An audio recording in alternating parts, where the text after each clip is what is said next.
A graça e a paz do nosso Deus. O meu nome é Rodrigo Melo e este é o canal de estudos da Bíblia Sagrada, Identidade Bíblica.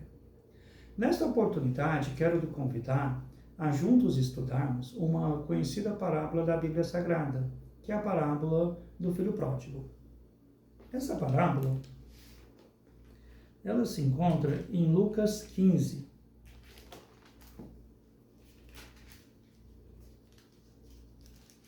Antes da leitura da parábola, quero lhe trazer um contexto sobre essa parábola. Em Lucas 15, o evangelista Lucas vai nos dizer que Jesus, ele andava e comia com publicanos e pecadores. Essas pessoas descritas aqui no início de Lucas 15, publicanos eram coletores de impostos. Esses coletores de impostos, eles não eram bem vistos pelos judeus à época, porque aquela região, aquele território judaico ali, ele se encontrava sob o domínio de Roma, do Império Romano. Então, o Império Romano exigia impostos dos judeus, né? Então, eles não viam isso com uma boa... Eles tinham uma indiferença aos publicanos, porque entendiam que os publicanos estavam expropriando eles, né? O segundo menção que Lucas nos traz aqui é que Jesus andava ainda também com pecadores.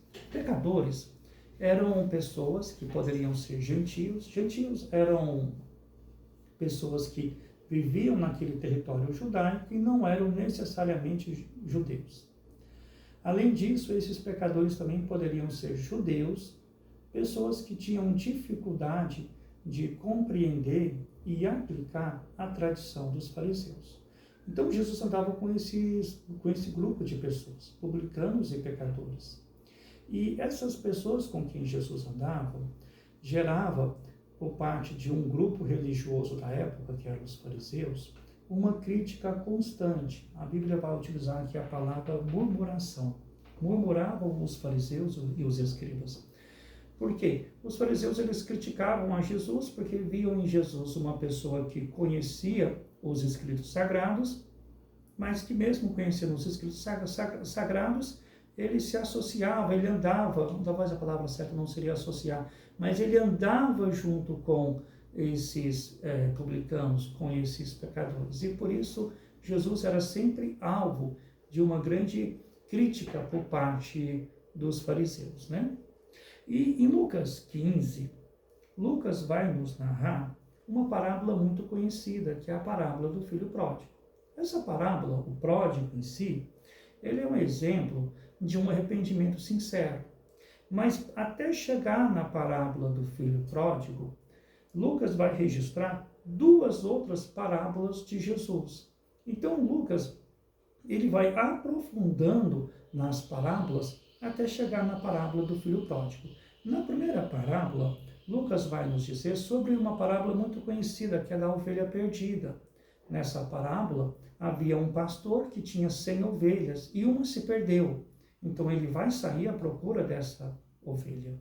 Depois, ele vai falar sobre uma segunda parábola, que é a parábola da dracma perdida, que é a parábola de uma mulher que tinha 10 moedas, que eram 10 dracmas, e ela perdeu uma dessas moedas, uma dessas dracmas. E por isso, ela vai sair a procurar essa moeda até encontrar, né? E por fim, Jesus vai nos dizer sobre a parábola do filho pródigo. Nessas três parábolas, Jesus está falando conosco sobre algo que foi perdido, sobre algo que havia sido perdido e que foi achado. E na parábola do filho pródigo, especificamente, Jesus vai estar falando sobre algo que foi perdido e que foi achado, em que esse pródigo, ele tem um arrependimento sincero.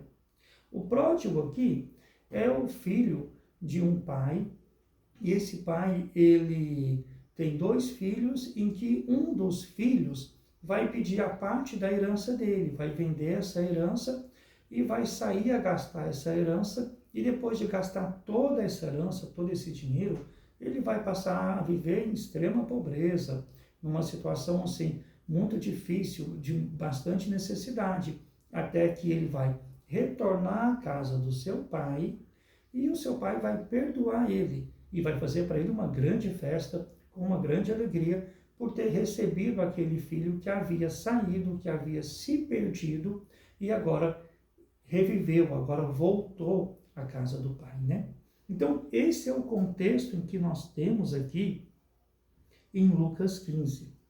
Esse contexto aqui, ele é interessante porque a parábola do filho pródigo é uma das narrativas de Jesus mais longas quando se trata de uma parábola. Também uma narrativa de Jesus com maiores detalhes quando se trata de uma parábola. E toda essa quantidade de detalhes, essa forma como Jesus apresenta a parábola do filho pródigo, nos mostra que Jesus, na parábola do filho pródigo, ele está revelando o Pai. Ele está revelando quem é o Deus Todo-Poderoso. Ele está revelando o Pai. Por que ele está revelando o Pai? Porque em Lucas 10, 22, eu vou abrir aqui, Lucas 10, 22, vai dizer assim: ninguém sabe quem é o filho senão o pai, e também ninguém sabe quem é o pai senão o filho, e aquele a quem o filho o quiser revelar. Jesus, que é o filho primogênito do Deus Todo-Poderoso, está aqui na parábola do filho pródigo, revelando quem é esse Deus poderoso. Ele está revelando esse Deus como Pai, como nosso Pai. E aqui Jesus vai dizer tantas coisas de como esse Pai nos ama e de como esse Pai deseja que aquele que se encontra perdido retorne para junto de si, para junto do Pai, né? Eu estarei lendo Lucas 15, capítulo 15, dos versículos 11 ao 32. Se você possui uma Bíblia, por gentileza, abra e vamos ler juntos. Se não possui uma Bíblia, acompanhe, por gentileza, que com certeza você vai ser edificado, nós vamos ser edificados juntos, né? Que o Senhor possa abençoar essa leitura, que seja de bênção e de edificação para as nossas vidas. Estarei lendo, então, Lucas, capítulo 15, a partir do versículo 11. Diz assim a palavra de Deus. Continuou. Certo homem tinha 2 filhos. O mais moço deles disse ao pai: Pai, dá-me a parte dos bens que me cabe. E ele lhe repartiu os haveres. Passados não muitos dias, o filho mais moço, ajuntando tudo o que era seu, partiu para uma terra distante e lá dissipou todos os seus bens, vivendo dissolutamente. Depois de ter consumido tudo, sobreveio àquele país uma grande fome e ele começou a passar necessidade. Então, ele foi e se agregou a um dos cidadãos daquela terra, e este o mandou para os seus campos a guardar porcos. Ali desejava ele fartar-se das alfarrobas que os porcos comiam, mas ninguém lhe dava nada. Então, caindo em si, disse: Quantos trabalhadores de meu pai têm pão com fartura, e eu aqui morro de fome? Levantar-me-ei, e irei ter com meu pai. E lhe direi: Pai, pequei contra o céu diante de ti. Já não sou digno de ser chamado teu filho. Trata-me como um dos teus trabalhadores. E levantando-se, foi para o seu pai. Vinha ele ainda longe, quando o seu pai o avistou, e compadecido dele, correndo, o abraçou e beijou. E o filho lhe disse: Pai, pequei contra o céu e diante de ti, e já não sou digno de ser chamado teu filho. O pai, porém, disse aos seus servos: Trazei depressa a melhor roupa, vesti-o, põe-lhe um anel no dedo e sandálias nos pés. Trazei também e matai o novilho cevado. Comamos e regozijamo-nos, porque este meu filho estava morto e reviveu, estava perdido e foi achado, e começaram a regozijar-se. Ora, o filho mais velho estivera no campo, e quando voltava, ao aproximar-se da casa, ouviu a música e as danças. Chamou um dos seus criados e perguntou-lhe o que era aquilo. E ele informou: Veio teu irmão, e teu pai mandou matar um novilho cevado, porque o recuperou com saúde. Ele se indignou e não queria entrar. Saindo, porém, o pai procurava conciliá-lo. Mas ele respondeu ao seu pai: há tantos anos que te sirvo, sem jamais transgredir uma ordem tua, e nunca me destes um cabrito sequer para alegrar-me com os meus amigos. Vindo, porém, esse teu filho, que desperdiçou os seus bens com meretrizes, tu mandastes matar para ele o novilho cevado. Então lhe respondeu o pai: meu filho, tu sempre estás comigo, tudo que é meu é teu. Entretanto, era preciso que nos regozijássemos e nos alegrássemos, porque esse teu irmão estava morto e reviveu, estava perdido e foi achado. Glória a Deus. Então essa parábola, ela narra um pai que tem 2 filhos e um dos filhos, que é o filho mais moço, o mais novo deles, vai pedir os bens, vai converter esses bens em dinheiro, ele vai sair, vai gastar esses bens, e quando aquele recurso vai acabar daqueles bens, aí sim ele vai passar a viver, a passar necessidades, e diante daquele sofrimento ele volta à casa do pai. Resumidamente, é isso que nós podemos encontrar aqui nesse texto. Agora, ao lecionar versículo a versículo, nós encontramos aqui uma profundidade grande nesse texto, que Jesus, uma profundidade de detalhes que Jesus vai nos trazer sobre a nossa vida com Deus e sobre o amor do Pai para com as nossas vidas. Vamos começar? No versículo, eu vou ler o versículo 11 e o 12 juntos. Ele diz assim: continuou, certo homem tinha 2 filhos. O mais moço deles disse ao pai: pai, dá-me a parte dos bens que me cabe. E ele lhe repartiu os haveres. Esse é um pedido chocante, porque o que o filho está pedindo é a herança. Ora, a herança é aquilo que se recebe após a morte dos pais. Mas o filho está pedindo a herança de um pai vivo. Então é o mesmo que o filho dizer ao pai: pai, eu quero que você morra porque eu quero essa herança, eu quero esse dinheiro. Foi isso que ele pediu. E esse pedido dele foi atendido pelo pai, porque no versículo 12 diz assim: e ele lhe repartiu os haveres. O pai era um pai generoso. Quando o filho lhe pede aquele adiantamento da herança, o pai, de imediato, ele vai repartir os haveres. O pai poderia ter dado uma surra no filho, o pai poderia ter repreendido o filho, o pai poderia ter dito: eu não vou fazer isso. Não, o pai não disse nada disso, ele simplesmente repartiu os haveres. Jesus está falando para nós sobre um pai generoso. E esse pai, ele vai repartir os haveres. Essa repartição aqui, irmãos, ela não envolve uma repartição meio a meio. Não. Na cultura judaica daquele tempo, havia uma regra que era o direito da primogenitura, que está escrito lá em Deuteronômio 21:17. Nesse direito da primogenitura, o mais velho, que é o primogênito, ele recebe o dobro da herança. Então, o mais velho ali, ele recebia o dobro da herança e o restante era para o mais novo. Então, de forma geral, essa herança aqui envolvia 2/3 para o mais velho e 1/3 para o mais novo. Então, o que o mais novo recebeu foi 1/3 daqueles bens, daqueles haveres. E o que ele vai fazer com esse texto? Deixa eu abrir aqui para nós acompanharmos juntos. Versículo 13 vai dizer assim: passados não muitos dias, o mais moço, ajuntando tudo o que era seu, partiu para uma terra distante e lá dissipou todos os seus bens, vivendo dissolutamente. Então o pai, ele reparte aquela herança, aqueles 1/3 ele dá para o filho vai converter isso tudo em dinheiro, ajuntando tudo que era seu, partiu.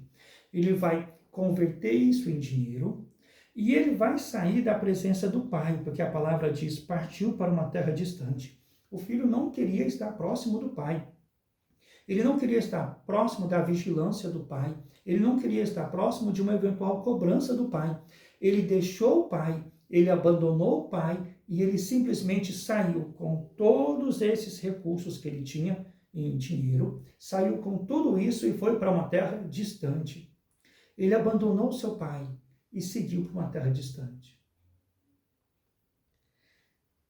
E a palavra vai dizer assim, versículo 14. Depois de ter consumido tudo, sobreveio àquele país uma grande fome e ele começou a passar necessidade. Como que ele consumiu tudo isso? Ele consumiu isso porque ele passou a viver uma vida libertina. Algumas traduções vão dizer que vivendo como um libertino, em libertinagem. Ele vivia ali consumindo e gastando tudo com bastante euforia.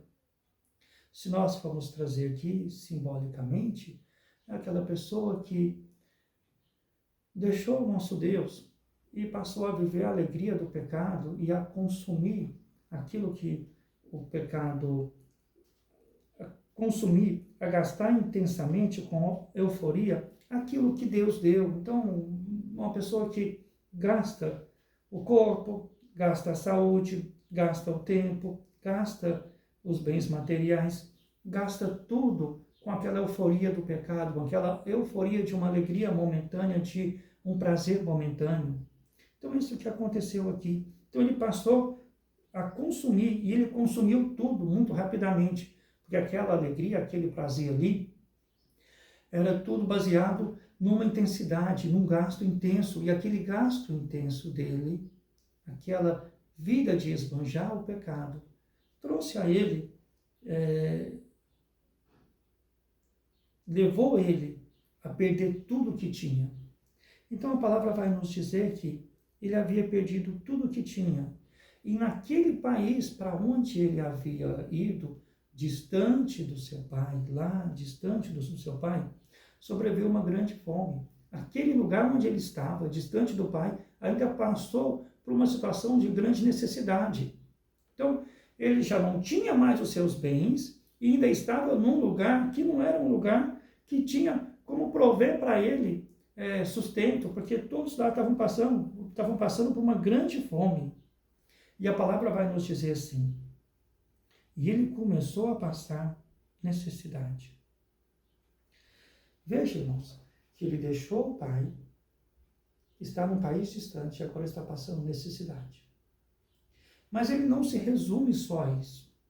O que Jesus vai nos trazer aqui, que já distante do pai, distante daquele que poderia lhe prover, o pai generoso, distante do pai generoso, num país distante, num país onde ele é um estrangeiro, vivendo naquele lugar tão distante e já passando necessidade, ele ainda vai para um estágio pior ainda do que passar necessidade. Veja o que a palavra de Deus vai nos dizer no versículo 15. Então, ele foi e se agregou a um dos cidadãos daquela terra, e este o mandou para os seus campos a guardar porcos.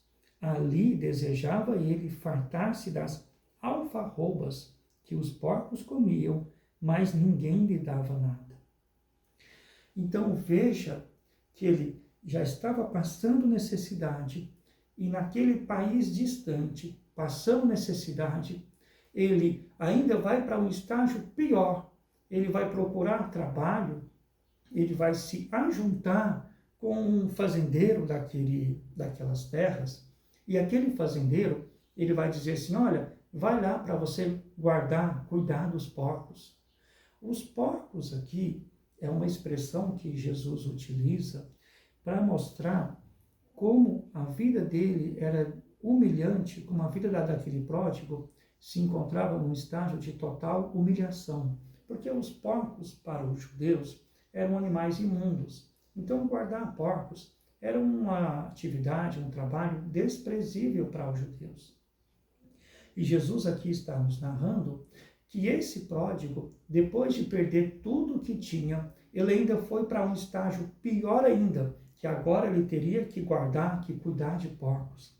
E Jesus ainda vai utilizar termos ainda mais profundos, porque vai dizer que lá, quando ele está ali, cuidando, guardando daqueles porcos, ele procurava ali, desejava ele fartar-se das alfarrobas que os porcos comiam. A tradução nossa aqui, ela vai utilizar alfarrobas. Existem outras traduções bíblicas que vão manter esse mesmo sentido, mas vão utilizar outras palavras. Por exemplo, na tradução Paulo, a gente tem ali, desejava encher o estômago com os frutos da azinheira, que os porcos comiam, mas ninguém lhe permitia. Na Bíblia King James, a gente vai ter ali, e ele desejava encher o seu estômago com as cascas que os porcos comiam, e nenhum homem lhe dava nada. Os porcos aqui, irmãos, tinham melhor sorte que o pródigo, porque o pródigo ele estava caindo de mal a pior, de mal a pior. E a situação aqui, ela era tão ruim que quando ele chegou ali e desejava comer essas alfarrobas, elas são um fruto como uma vagem, e é um fruto adocicado, e os porcos comiam, e pessoas numa situação de grande miserabilidade naquela região judaica ali, também comiam desse alimento. Não era um alimento dos mais apropriados e não era o melhor alimento. Era um alimento para pessoas em situações assim, de extrema necessidade, de extrema pobreza.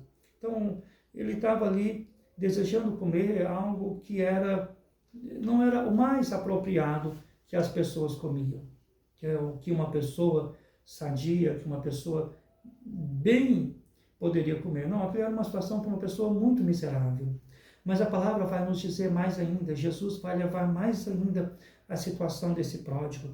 Jesus vai dizer que ninguém lhe dava nada. Ele estava ali naquela terra, trabalhando para um fazendeiro, cuidando de porcos, desejando comer o que aqueles porcos ali comiam. E quando ele pedia algo para alguém, a palavra diz, versículo 16, mas ninguém lhe dava nada. Ninguém lhe dava nada. Nem de mendicância ele conseguia viver ali. Jesus está nos narrando aqui simbolicamente a figura do pecador, distante de Deus, mas numa situação tão difícil, mas tão difícil, que nada dá certo, que nada lhe resolve, que nada ele consegue, nem mesmo para a sobrevivência do básico, para a sobrevivência daquilo que é o essencial, para a alimentação, nada.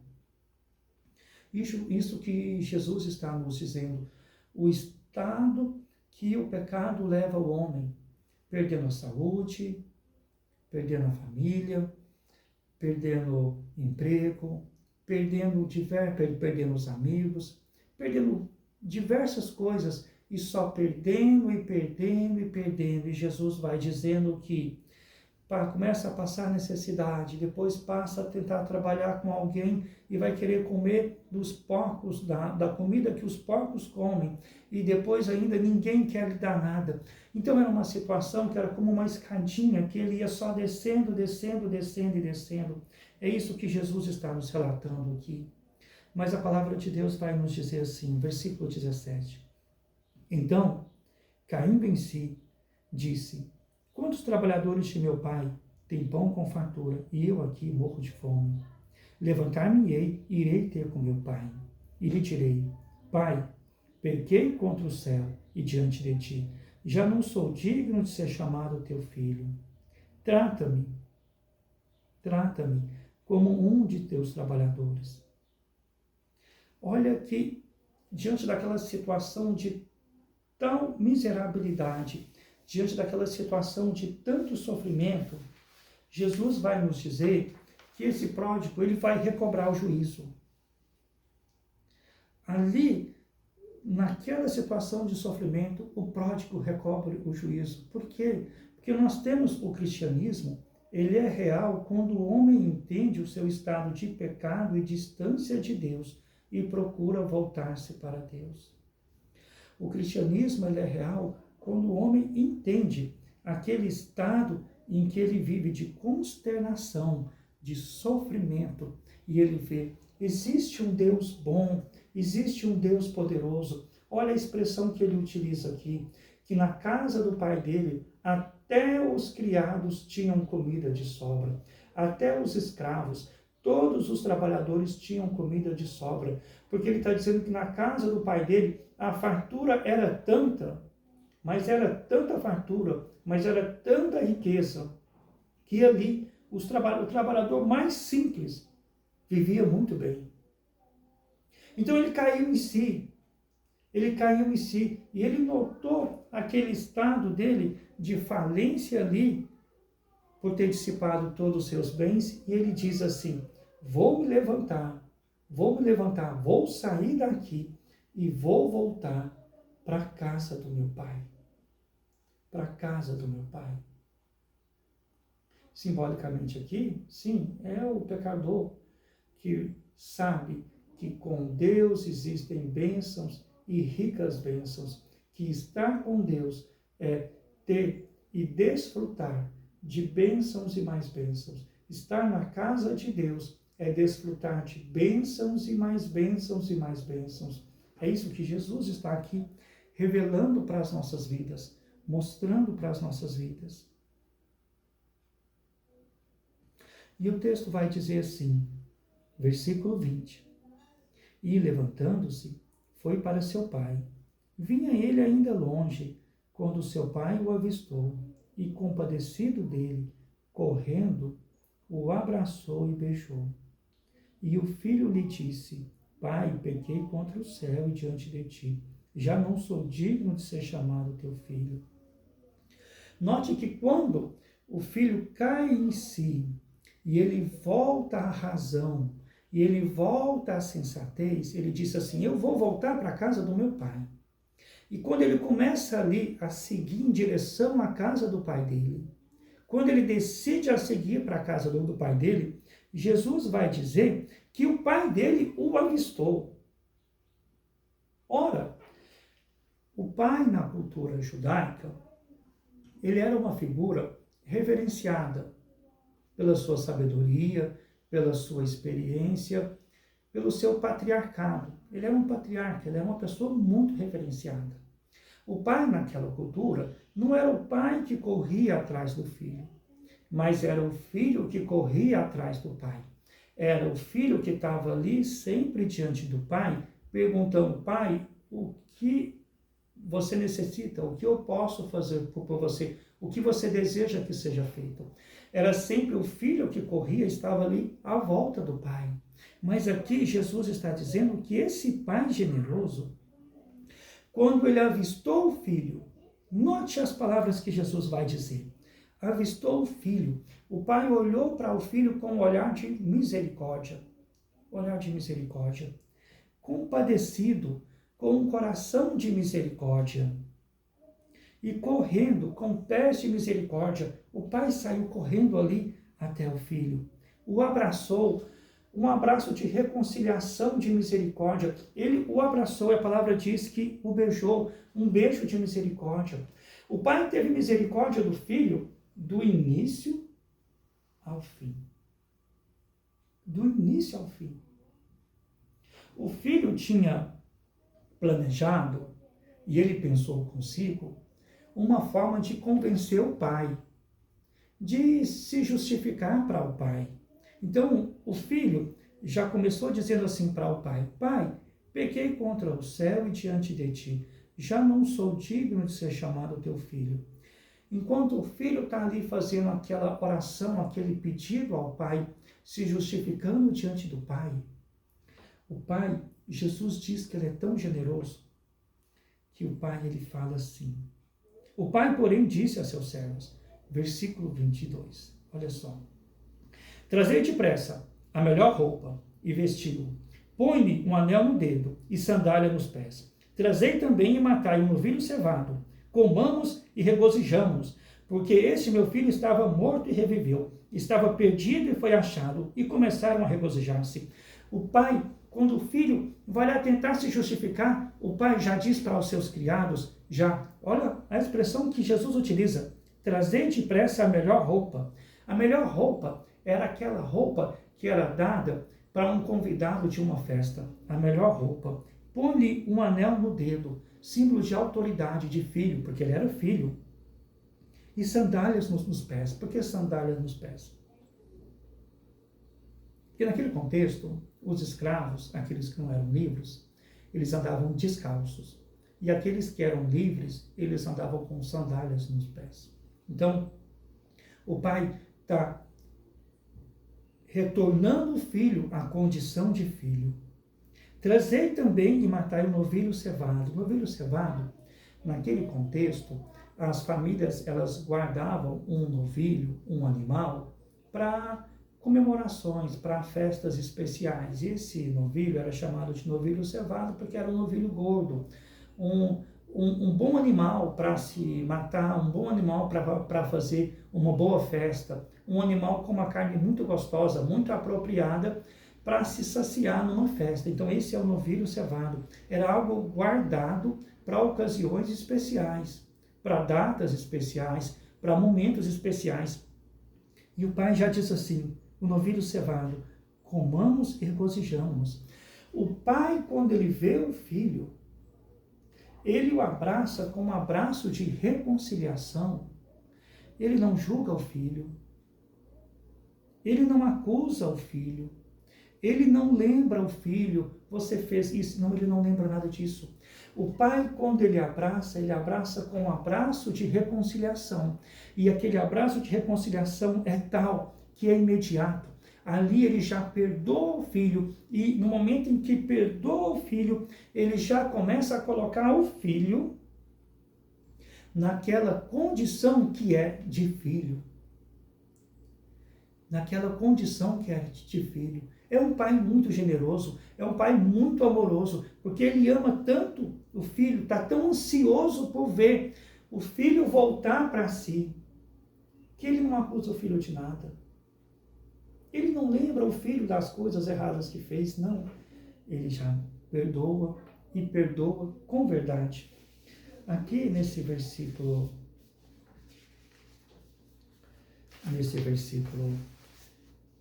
22, faz lembrar, eu até deixei separado aqui, 1 Timóteo 2,4. Deixe-me abrir aqui e ler para os irmãos. 1 Timóteo 2,4 diz assim, sobre Deus, né? O qual deseja que todos os homens sejam salvos e cheguem ao pleno conhecimento da verdade. Simbolicamente aqui, nós estamos vendo aqui Jesus dizendo que o desejo de Deus para com as nossas vidas, para com a vida daquele que se distanciou de Deus, volte para Deus. E voltando para Deus, você recebe perdão imediato, recebe um abraço da reconciliação, recebe uma alegria do Senhor em sua vida e passa a desfrutar de tudo aquilo que o Pai tem. Olha como que é profunda essa mensagem de Jesus aqui. O perdão de Deus, ele é total. Deus está ansioso, desejoso em perdoar o pecador. E tão desejoso ele está que, ao avistar, ele já perdoa e diz assim, receba a condição que eu como pai tenho para você.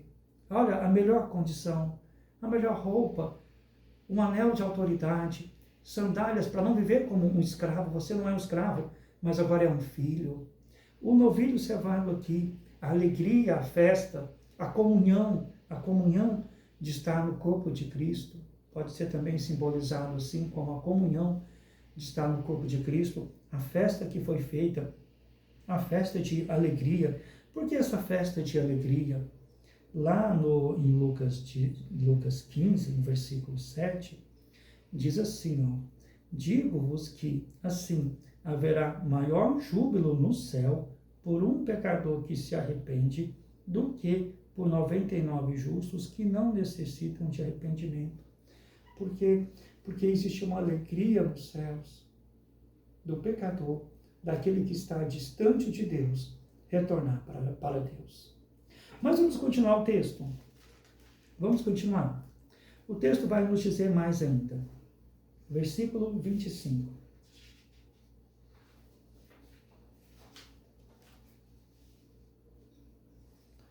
Versículo 25 vai dizer assim: Ora, o filho mais velho estivera no campo, e quando voltava, ao aproximar-se da casa, ouviu a música e as danças. Chamou um dos criados e perguntou-lhe o que era aquilo. E ele informou: Veio teu irmão, e teu pai mandou matar o novilho cevado, porque o recuperou com saúde. Ele se indignou e não queria entrar. Saindo, porém, o pai procurava conciliá-lo. Vamos parar aqui. O filho mais velho, ele se encontrava ali no campo, trabalhando. E na vida de campo, trabalhando. E a palavra vai nos dizer que ao final do seu dia de trabalho, ele estava ali voltando para casa e começou a ouvir aquela festa que o pai estava fazendo para o filho mais novo, que acabou de chegar, que foi perdoado. Aquela festa que o pai estava fazendo, note que aquela festa estava sendo feita para o filho mais velho que havia perdido todos os seus bens. E note também que quando Jesus diz que o pai repartiu a herança, o pai repartiu a herança 1/3 para o filho mais novo e 2/3 para o filho mais velho. O pai ele já havia repartido a herança.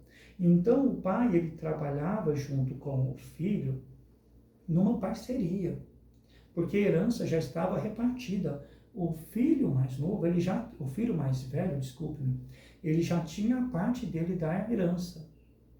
Essa festa aqui, ela estava sendo custeada pelo pai e pelo filho mais velho, porque o filho mais velho ele já tinha a herança. Quando ele chegou ali, ele viu aquela festa e o novilho gordo, o novilho cevado, que foi utilizado para aquela festa, aquelas danças, aqueles convidados, aquela alegria toda. E aquela alegria toda ali estava sendo custeada por ele, pelo filho mais velho, junto com o pai, porque a herança foi repartida. E quando ele chegou, ele perguntou para um criado: o que está acontecendo aqui, né? Chamou um dos criados e perguntou-lhe: o que era aquilo? O que está acontecendo aqui? E o criado foi e respondeu: veio o teu irmão. E o teu pai mandou matar o novilho cevado, porque o recuperou com saúde. Então, o filho mais velho, ele vai ficar indignado com aquilo, ele vai falar assim: não vou entrar nessa festa, não. O mais novo saiu, gastou todos os bens, fez tudo de errado, e agora eu vou entrar nessa festa. Mas o pai ele é tão generoso, que o pai ele sai para procurava conciliar o filho. Note que aqui, ao Jesus utilizar essa palavra, o pai procurava conciliá-lo, claramente o filho mais velho não era melhor em obediência ao filho mais novo. Por quê? Porque o filho mais velho não queria participar da alegria do pai. Lembra que naquela cultura, o pai era uma figura reverenciada, era uma figura respeitada. Então, se o pai começou uma festa e disse: vai ser dessa forma, os filhos, em respeito, em reverência ao pai, deveriam compreender: o pai decidiu perdoar, tá, ok, é uma decisão do pai, e então eu vou respeitar e eu vou participar. Mas não é isso que o filho mais velho está fazendo. Ele está indignado e ele está fora da casa. Jesus aqui está deixando bem claro que nem o filho mais velho era tudo aquilo que ele imaginava que era. E ele vai começar, o filho mais velho, ele vai começar a se apresentar e a defender a sua conduta já a partir do versículo 29. Vamos ler juntos. Ele vai dizer assim: Mas ele respondeu a seu pai: há tantos anos que te sirvo sem jamais transgredir uma ordem tua, e nunca me destes um cabrito sequer para alegrar-me com os meus amigos. Vindo, porém, esse teu filho que desperdiçou os seus bens com meretrizes, tu mandastes matar para ele o novilho cevado. O que o filho está dizendo para o pai é: há tantos anos te sirvo sem jamais transgredir uma ordem tua. O filho não necessariamente servia ao pai mais. O filho trabalhava com o pai em parceria, porque a herança foi repartida. Então, tudo que o pai tinha, o filho também tinha, o filho mais velho, né? Tudo que o pai tinha, o filho mais velho também tinha. Então, não é necessariamente verdade isso que ele está falando, de que há tantos anos te sirvo. Não, ele trabalhava para os seus próprios bens, para a sua própria herança, porque ele já tinha recebido o adiantamento da herança também. E ele diz assim: e nunca me destes um cabrito sequer. O pai vai dizer assim: tudo que é meu é teu, o cabrito também é seu, tudo que é meu é teu. E a palavra vai dizer assim: o filho mais velho, ele vai acusar o filho mais novo, o irmão. Ele vai dizer assim sobre o irmão: vindo, porém, esse teu filho. A expressão aqui utilizada por Jesus, esse, é de desprezo. Jesus já utilizou essa expressão em outros momentos na Bíblia Sagrada sobre esse termo, esse. Eu até deixei aqui separado, ainda em Lucas 18, 11. A gente consegue compreender essa expressão como desprezo. 18, 11. Um fariseu orando. Olha só a expressão que o fariseu vai utilizar, que é a mesma expressão utilizada pelo filho mais velho. O fariseu, posto em pé, orava de si para si mesmo desta forma: ó Deus, graças te dou, porque não sou como os demais homens, roubadores, injustos e adúlteros, nem ainda como este publicano.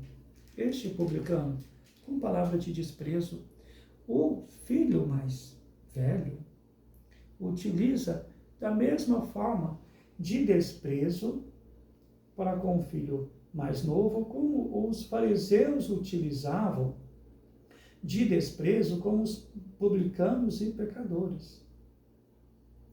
Note que Jesus está aqui, num contexto imediato, falando sobre os fariseus, que se julgavam melhores, observadores da tradição e da aplicação da tradição, enquanto os publicanos e os pecadores nada sabiam e eram, como diz a palavra utilizada de maneira, pela maneira por Lucas, pecadores e publicanos. Note que Jesus ainda vai utilizar um termo muito apropriado para os fariseus aqui, no versículo 29, que ele diz assim: sem jamais transgredir uma ordem tua. Essa aqui era a característica clara dos fariseus, porque eles tinham uma tradição e eles seguiam essa tradição à risca. E eles seguiam tanto essa tradição à risca que Paulo vai dizer sobre isso lá em Filipenses 3:6.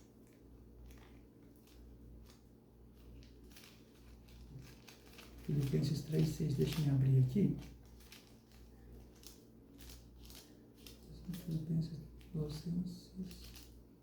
Filipenses 3:6 vai dizer assim, ó, é Paulo falando.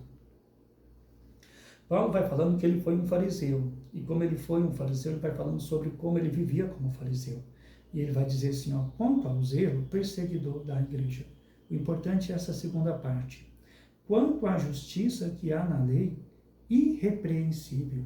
Olha a palavra que Paulo vai utilizar. Ele está dizendo que ele era irrepreensível. Por que irrepreensível? Assim como a palavra nos diz aqui, sem jamais transgredir uma ordem tua. É o que Jesus está nos apresentando. Os fariseus, que estavam lá naquele contexto, murmurando, porque Jesus estava recebendo os publicanos e os pecadores, estava dizendo que eles estavam se arrependendo, que eles eram perdidos, mas que eles estavam sendo achados. A palavra vai nos dizer ainda mais. Deixe-me dar continuidade. Versículos 31 e 32. O pai vai falar, né? Então respondeu o pai: meu filho, tu sempre estás comigo, tudo o que é meu é teu. Entretanto, era preciso que nos regozijássemos e nos alegrássemos, porque esse teu irmão estava morto e reviveu, estava perdido e foi achado. Jesus aqui está dizendo para o filho: filho, o teu irmão, ele estava perdido e agora ele reviveu. Ele estava perdido, ele estava morto, ele estava perdido e foi achado, ele estava morto e reviveu. Jesus está nos dizendo,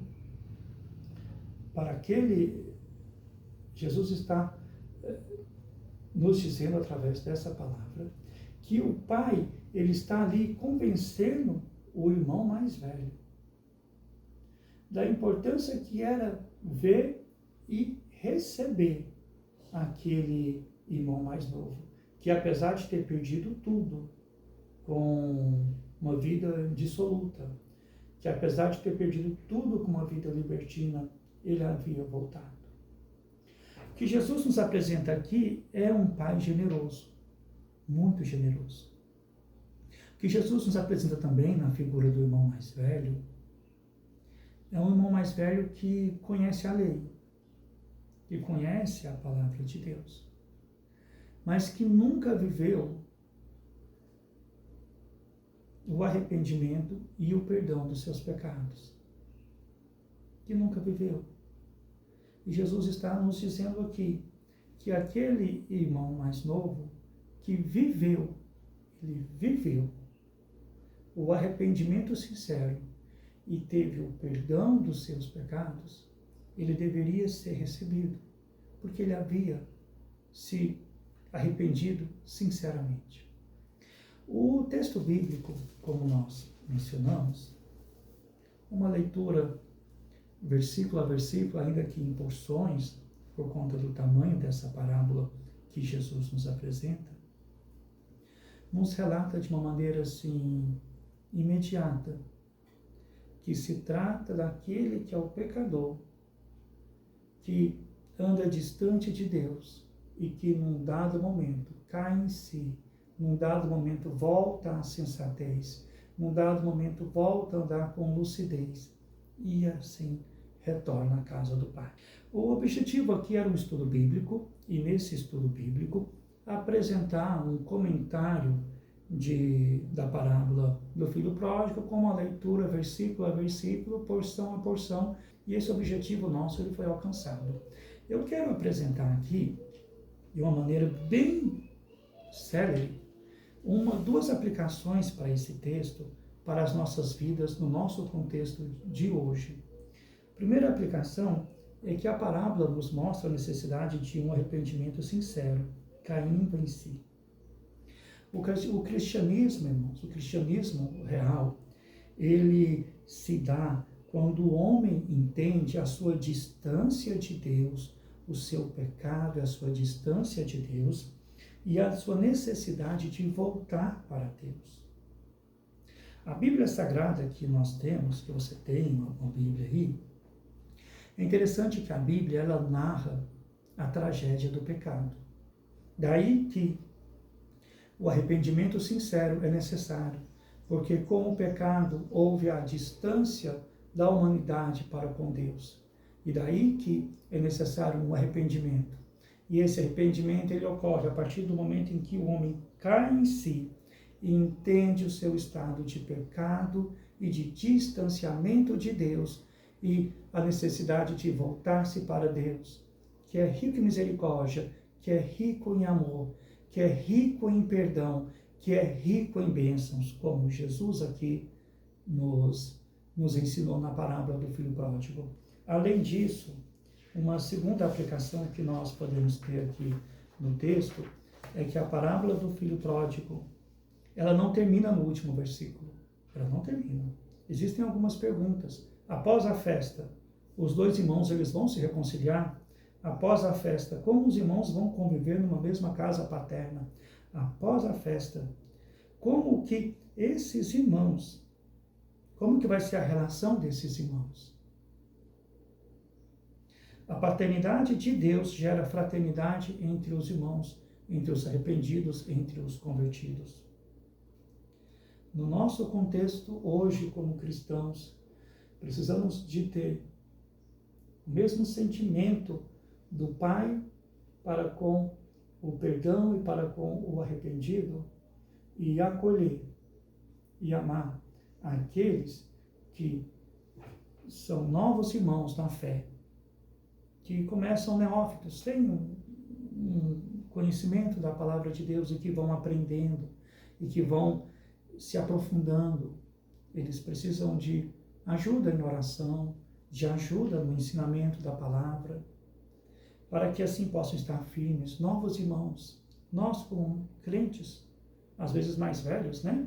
Então, naquela figura do filho mais velho, precisamos amar e discipular os novos irmãos, aqueles novos convertidos que se chegam à casa de Deus, à igreja, né? Então, essa foi um pequeno estudo, uma pequena aplicação da parábola do filho pródigo.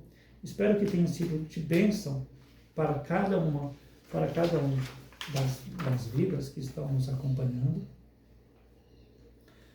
Que Deus possa estar lhe abençoando. Nós temos um Pai que nos ama e que está ansioso para nos perdoar, está ansioso até para lhe perdoar. Se você não conhece a Jesus, não entregou a sua vida a Jesus, essa é a hora. Entrega a sua vida a Jesus. Porque Ele te ama. Ele está ansioso por lhe perdoar. E Ele tem ricas e ricas bênçãos para a sua vida. Na casa do Pai, há pão, há fartura, com sobra. E Ele te ama. O meu nome é Rodrigo Melo e esse é o canal de estudos da Bíblia Sagrada, Identidade Bíblica. Muito obrigado por ter assistido até aqui e que a glória seja a Deus. Aleluia.